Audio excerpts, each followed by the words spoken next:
Imagine owning the Eiffel Tower, not a souvenir but the real thing. It sounds impossible, right? But in 1925, one man saw an opportunity that no one else did.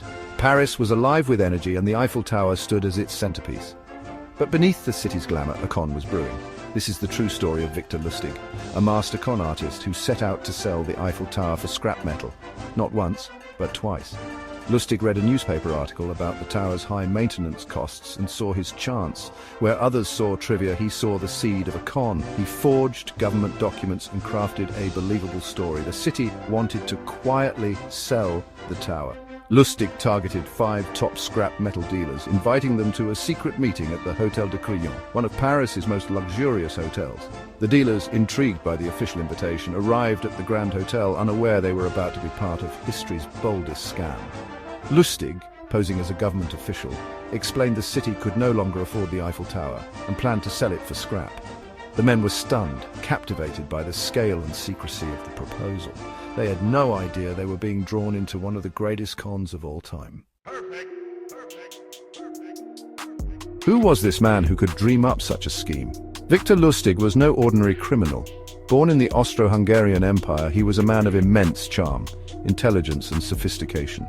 He was a chameleon, fluent in multiple languages and comfortable in the highest echelons of society. He looked and acted like a count, which he often claimed to be.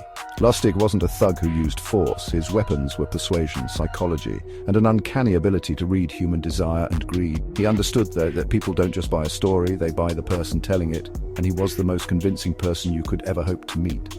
Lustig operated with a personal code, a set of 10 commandments for the con artist. These rules were a testament to his methodical approach.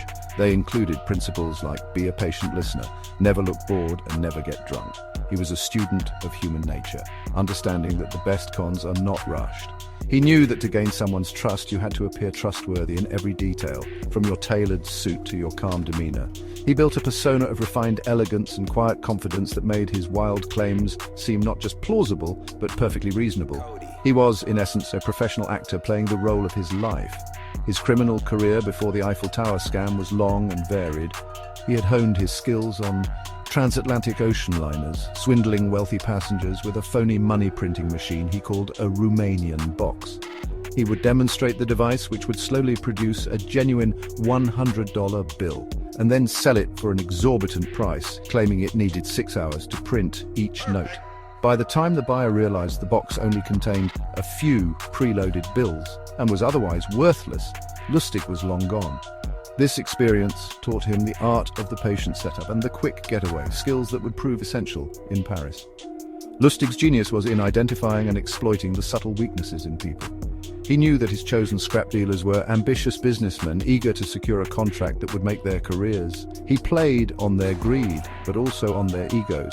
By making the meeting a secret, he made them feel important, like insiders chosen for a special task. He wasn't just selling them scrap metal, he was selling them prestige and a place in history. He understood that the biggest obstacle to a lie is doubt, so he created an environment where doubting him seemed more foolish than believing him. The meeting at the Hôtel de Crillon was a masterclass in manipulation.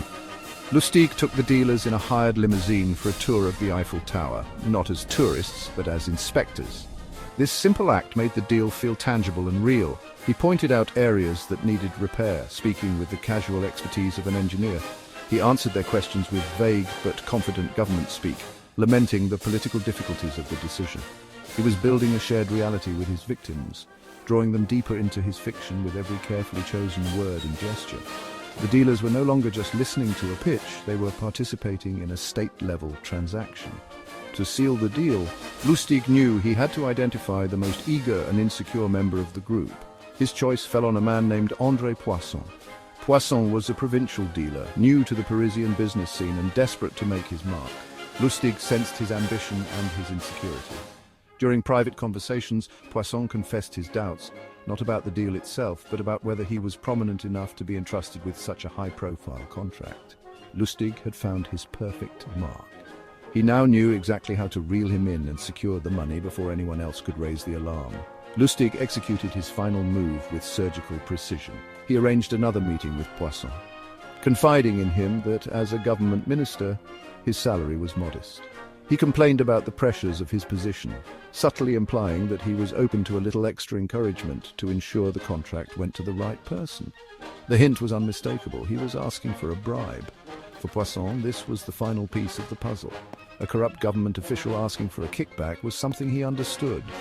It was a familiar part of doing business, and it paradoxically made the entire unbelievable story seem authentic. The bribe removed his last shred of doubt.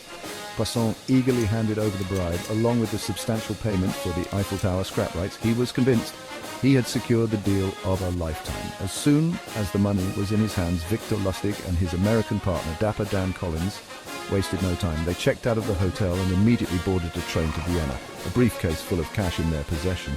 Lustig read the Paris newspapers every day, waiting for the headlines to explode with news of his incredible scam. But the news never came. Poisson was so humiliated at being duped that he never went to the police, too ashamed to admit he had tried to buy a national monument.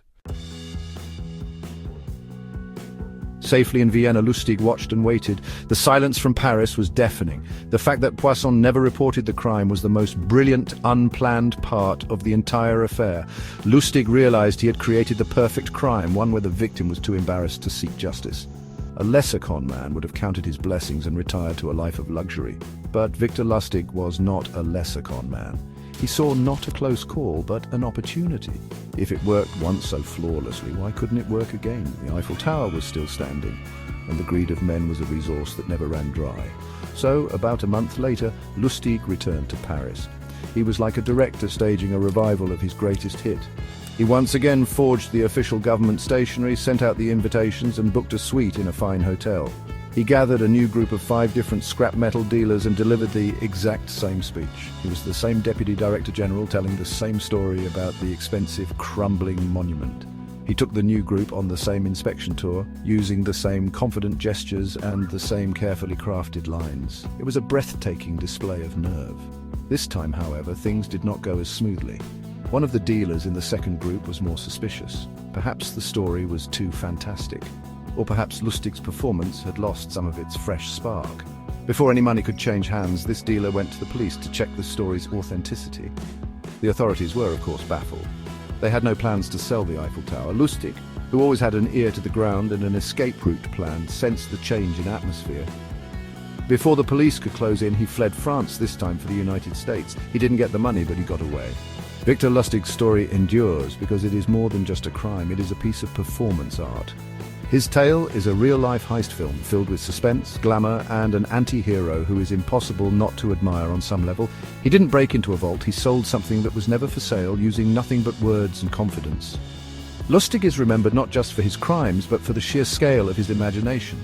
He proved that with enough nerve and a deep understanding of human psychology, you could convince people of almost anything, even that you held the deed to the most famous landmark.